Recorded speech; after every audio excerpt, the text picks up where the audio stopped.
You're listening to Bleeding Blue, a podcast by Adam Cooke showcasing and talking with some of the best athletic talent around Exeter. This production is an extension of my high school media, falling under my umbrella of journalism along with writing, reporting, and announcing. Today's show is the third of the podcast and showcases Giulia Weisser, a freshman on Exeter's golf team who has dominated with a burning love for the sport. I would like to thank you all for the continued support, and I hope you all enjoy the show.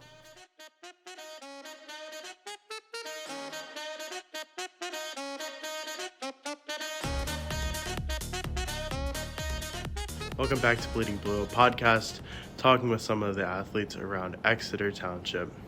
Today's show, we have Giulia Weisser. I'd like to welcome her on. She is a freshman golfer who placed 7th at States, 2nd in the county for Exeter as just a freshman. So, welcome, Giulia. Hi, thank you. So, how does that all feel? Just, putting everything, all the success into perspective as just a freshman, first season at the high school. Yeah, so I'm really proud of all my accomplishments. Runner-up at counties.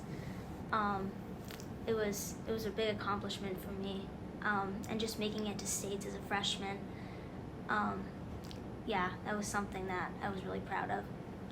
Can you explain just generally how scholastic golf works? I haven't really been able to go to any matches as a reporter, but can you just dive into how that all works? Yeah, so you have your team. Exeter had about 25 kids on their team, and then the top 6 play in the matches every week. So I started out and you're ranked 1 through 6 based on your scoring average and how well you play every week. So I started out as the number 3 golfer for the first few matches, and then I ended up as the number 1 for half of the season. And so the 1 and 2s are paired up together, and then the 1 and 2s from the other school, and then 3 and 4s and 5 and 6s, they're paired up. So what's nice about the team is that you can help your partner out, and they can help you out, give you a yardage. So that's pretty much how it works. So that's with guys and girls playing together, same playing field? Yeah. Yeah. With the team aspect, you kind of touched on that a little bit, but how important is that team aspect in golf at Exeter or, on a team like that? So what I like about the team is with the partners and stuff, but if I don't have a great day, the other boys on the team, they can help pick the score up with how good they play, or if they don't have a great day, I can always help the team score overall based on how well I play.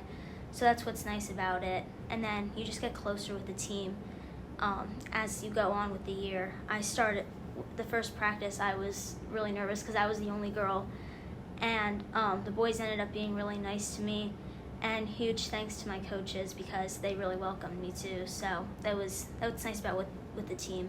They're welcoming, and they were really nice to me. Yeah, that's cool. Mm-hmm.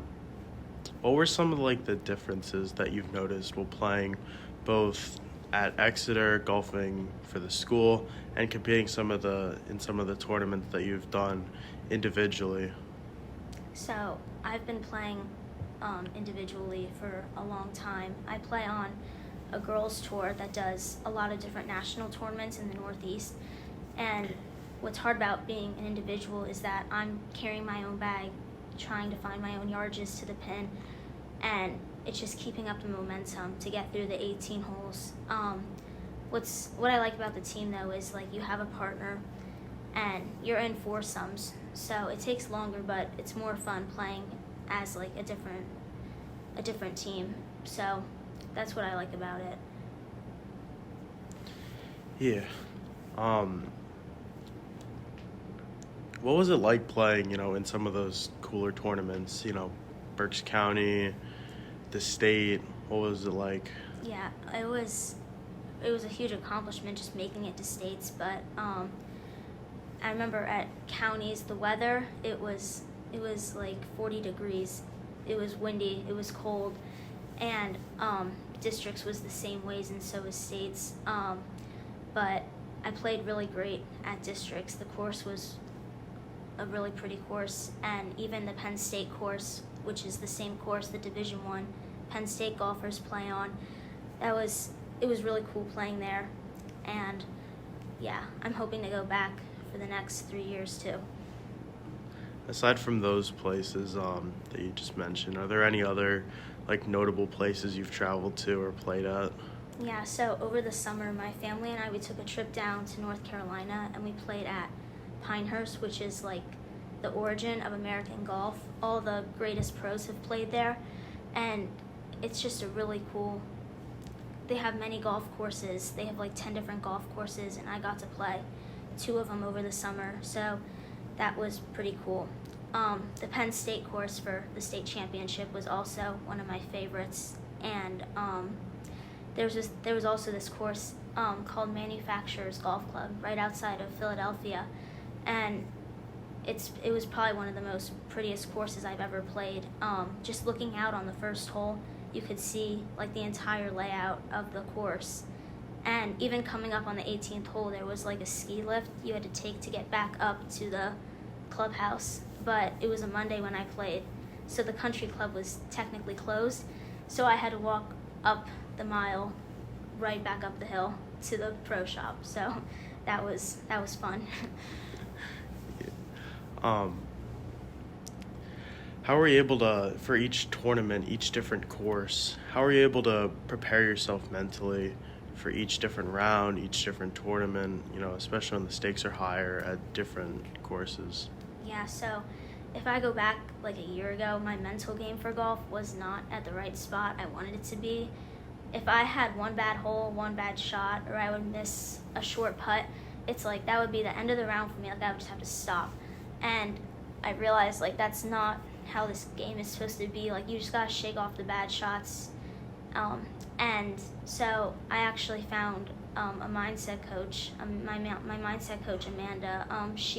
I found her on Instagram, and she set up a Zoom call with me, and she really helped me with my breathing techniques and how just to improve on my mental game and how to just shake off the bad shots if I don't like it. So that's really helped me over the summer and during the golf season.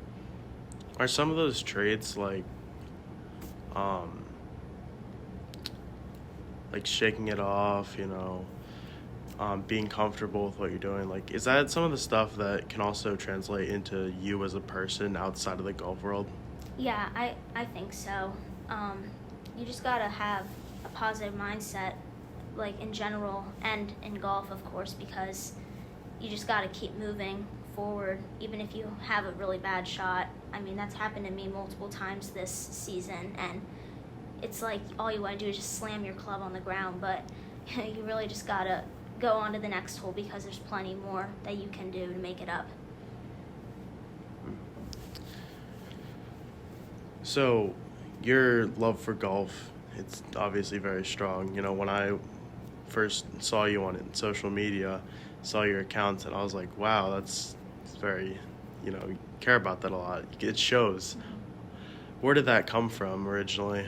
So my dad played golf in college, and he kind of got me started with it. I feel like I've always just had a golf club in my hand. And then when I was about 7 or 8 years old, my parents put me into this little golf clinic every weekend down at this small little golf club down in Limerick. And she was actually my first golf coach, Diane. She just helped me get down how to basically swing a golf club, the fundamentals of the game, the technique of the swing, and she's really helped me out. She's now my short game coach for putting and chipping. But today I'm working with Andy Miller at Ledge Rock, and there's a bunch of golfers in Berks County who go to him. And yeah, he's really helped me dial in my swing and the techniques of it all, so that's helped. What if guys like him, outside of, more specifically, what have your coaches been able to do for you, able to help you out, every step of the way? Yeah, they've been super supportive ever since I came to practice on the first day.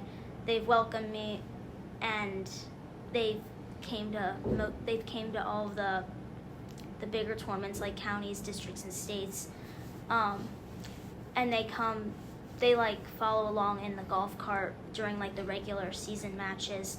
But both coaches have they both came to counties, districts, and states, and they walked along in the freezing cold weather with me to watch me play. So huge thanks to them because they've been really supportive, and I appreciate all that they've done to me. So yeah. How hard have you, worked on golf, worked on your swing consistently over the years to bring you to the place you are now? And what are some of the ways that you've been able to, practice your swing and keep getting it in? I do a bunch of different rotational stuff, a bunch of different core workouts that help just with the swing. I've also tried to increase my swing speed because that's what you mostly need to get onto the greens, get a longer drive off the tee. But if most people know me, they'll see me at the Reading Country Club. They really support me out there. I'll be at the driving range or just on the putting green doing different drills. So yeah, I'd say that my putting game is probably the strongest part of my game. I'm not super tall. I'm only like 5 foot, and I don't drive it as far as some of these other taller boys do, or some of these other girls on my different tours are. So that my short game is probably the strongest part of my game. That's what keeps me in the running during these tournaments. As you've moved on to the high school, what differences have you been able to observe both in the play of golf, the quality of it, and just how you've been with that? So when I first played in my first match here for the team, I was kind of confused how it was all going to work. We played against 3 different schools. It was a quad match, and it was kind of confusing because the whole scoring was different at the end compared to like my individual tournaments, and it's just a different process compared to like some of these other tournaments that I've had to do individually. So that was probably a difference for me that changed. Yeah. Another athlete in Berks, Kayla Mileto, am I saying that right? Mm-hmm. Yeah. She was the one who won the county and state championship. Is that someone you're close with? Yeah, so I've known Kayla for a while. I followed her throughout her high school season. I've also played in different junior tours with her, and she's a great player. I'm actually closer with her teammate on Wilson, Kyla Quimby. Me and her our games are probably around the same area. We like drive it around the same distance, and our scores are probably the same. I was actually in a playoff with Kyla for second place for the county championship, and I won during a 1-hole playoff. But she's a great player, and I'll be seeing Kyla the next high school season. So Are players like that able to, motivate you and help you out and do other things for you on the course like that? Yeah, they do. I mean, you obviously want to beat them, like the big schools like Wilson or Mifflin, because those schools have like the better teams, they have the better records. But it's fun that getting to know the different people, because even though it was my freshman year, I mean, I met so many different types of people. And yeah, it's kind of motivating because you do want to beat them, but you do build like a close relationship to them over the different matches that you play against them. What about you said you do a tour outside of school. So what are some of the things you're able to do to stay on top of that and stay close with teammates for that? So the tour I play on, it's an all-girls tour, actually. And so it's all girls, and I've met a lot of them throughout they live in Pennsylvania too. So I actually saw a bunch of them at the state tournament. But to stay closer to my teammates, there's a tour that it's called the Philadelphia Junior Tour, and there are some kids in Berks County who do that. Some kids on my team some of the boys on my team, they play on that tour too. So you see them sometimes, and yeah, that's the tour that most of the boys do because it just prepares them for longer yardages. What are some of the differences between girls and boys, or integrated golf for that matter? So for high school, the girls play like 2 tee boxes up because we have to play 85% of what the boys play. But I mean, it's obvious the boys probably have more an advantage though, because like I said, I'm not a tall girl, so a lot of the boys are taller, stronger. They can drive the ball like way farther than me, but it all comes down to like, your short game, which is my strength, and just like who ends up with the better score at the end of the day. So you think that short game is able to, propel you in the scores over some of the other guys? Yeah, definitely. Yeah. Where do you see yourself in the future with golf?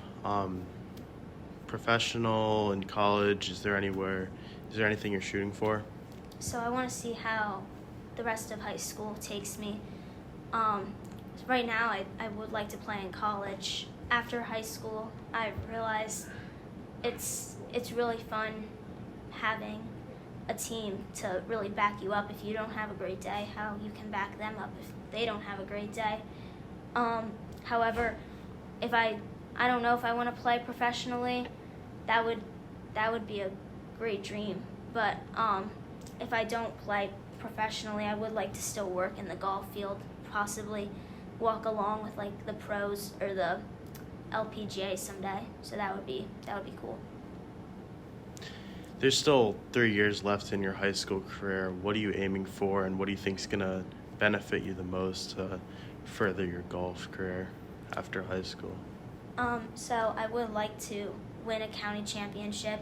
I think I would get a lot of mention for that, and that would set the stakes higher for me. And I would also like to try to place at districts too and go back to states. So I think that'll set the stakes higher for me, and just practicing more at the Reading Country Club. And yeah, my name will just get more heard, I think. Since you're a freshman still, I know there's not really too much, like there might not be too much of a gauge of what you're too interested in at the high school level, but has there been any other clubs or activities or sports that have interested you so far? Yeah, so I'm in Spanish club, actually, and we did the different activities. We did like Safe Halloween night, and that was one thing that I enjoy. It's just a social thing that a lot of me and my friends do. And actually, before I started playing golf, I was really into basketball. I was really into playing that sport. I played that up until junior high, and that was more of my main focus. And then I realized that I think golf could probably get me further since it's such a unique sport, especially since I would probably be the only girl in Berks County. And I ended up sticking with golf, and I wanted to stop basketball because I can't risk getting hurt for the entire season. So I stuck with golf, and yeah, that's what I'm going to be focusing on now. How do you look at the women's golf scene around here or even in the country, and do you see that changing, growing in the future? Yeah, so obviously the men are well overheard of than the women. They get paid more, they're just more likable than the women. But I'm hoping that the women's professional tour can change over time. Hopefully they get more recognition, they get paid more in general. So Yeah, I do see that changing in the future because there are some bright, powerful women who I think can make that change. Are there any of women or men that you look at playing professionally, or doesn't have to be professionally, that you look up to, that could mentor you at all? Yeah, I really look up to, she's an LPGA professional, Lexi Thompson. She plays on the tour. She's a really great golfer, and she does a lot of tournaments for like different associations that like help raise money for charity or something like that. And she also does different motivational stuff to like kind of like help calm your nerves before a tournament. So I look up to her a lot. And then obviously my high school golf coaches too. They've really helped me out this golf season, and yeah, like huge thanks to them because they've really supported me this season. When you're playing, do you kind of look at it as you versus yourself and your ability to, shoot better and get better scores? Or is there any aspect of you against the others competing for the better score in the match? Yeah, so I want to improve my scores every week. If I can shoot like in the +1 to +3 range, that's a good goal for me. And of course, you want to beat the other teams because you're keeping track of like how they're doing throughout the round. But at the same time, you need to stay focused on your own game because it's more important. And I think for me, if I'm in my own zone, I can just get through the entire round and not worry about anyone else or their score. Do you remember particularly if there's any different tournaments or rounds that stand out in your career as, really good? Any scores that you remark on and say, wow, that was really good? Yeah, so my first 2 rounds, it was before school started, and they were in August. So it was one of them. They were both quad matches, so it was us and 3 other schools. The first one we were against Fleetwood, Berks Catholic, and Brandywine, and it was at this really hilly course. It was Manor Golf Club, and it's one of the worst golf courses in Berks County. It's so hilly, and but I ended up that was my first golf match of the season, so I wanted to do good, and I ended up shooting like a 78. So and I beat all the boys in my group. So that was one tournament that was good, and then the second one we played against Daniel Boone, Kutztown, and School Valley, and that was at Willow Hollow, and I shot a 75 there. That was also one of my best rounds. And then the last match of the season against Hamburg, I had the best round of the day. I shot like a +2 for 12 holes, so those were probably the highlights. Those were the best rounds of the season, I'd say. I know you said there was that one course at the beginning of the season that was rough, one of the worst in the county. How were you able to adapt to courses like that, conditions that may not be favorable, and still succeed?